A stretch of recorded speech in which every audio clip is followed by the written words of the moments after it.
You ask Tiger to solve. This deals with linear equations with one unknown. The final result is x equals 24. Let's solve it step by step. Group all constants on the right side of the equation. Add 16 to both sides. Simplify the arithmetic.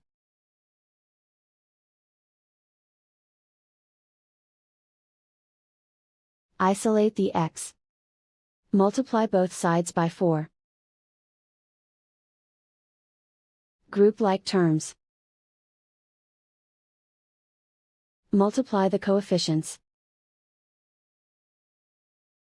Simplify the fraction. Simplify the arithmetic.